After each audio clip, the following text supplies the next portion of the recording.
Guys, আমি আগেও বলেছি যে আমি কেক বানাই বা কেক বানানো শিখেছি। দেখেছো হয়তো আমার একটা ফ্রেন্ডের জন্য কেক বানিয়েছিলাম। আমি আজকে আমার ঠাকুমার জন্য কেক বানিয়েছি।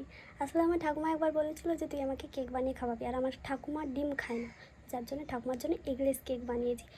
ভাবলাম যে ঠাকুমার জন্য কেক যখন বানিয়েছি তো ঠাকুমা হ্যাপি বার্থডে করবো, কারণ ওনাদের হ্যাপি বার্থডে আশা করি আগে কখনো হয়নি, আমি তো জন্মের পর কখনো দেখিনি। তো চাই আমি ওনার বার্থডে করতে। আগে আমার দিদার হ্যাপি বার্থডে করেছিলাম কিন্তু সেই ভিডিওটা করা হয়নি, ওই জন্য আজকে ভেবেছি ঠাকুমার বার্থডে করবো। আর ওনাদের বার্থডে কী হয়, আগেকার দিনে জানুয়ারি মাসের 1 তারিখ এইরকম ডেট অফ বার্থ দেওয়া আছে।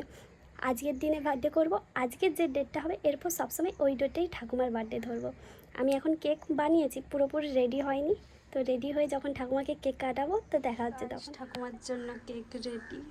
আমি কেকে একটু স্টাইল করে লেখার চেষ্টা করেছি, ঠাম্মা এরকমই বানিয়েছি। এবার কেক কাটা হবে, দেখা যাক। কেক রেডি, এবার আমরা নিয়ে যাবো আমরা দুজন। টাটা। কেক কাটার জন্য চলে আসছি দুজনে, ঠিক আছে। ঠাকুমা ঘুমাচ্ছে নাকি তাও জানি না, যাওয়া যাক। বলবো happy birthday to you, happy birthday to you ঠাকুমা। তুই বল বুড়া মা। রে এবার তুই খাবি, দে খাবি উঠে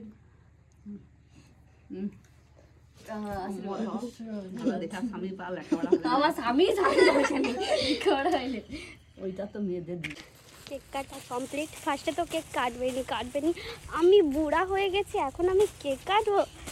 আমরা সবাই জোর করে করে, দিদি ভাগ্নি টাগ্নি সবাই জোর করে তারপর কেক কাটছে। ফাইনালি কেক কাটা হয়ে গেছে।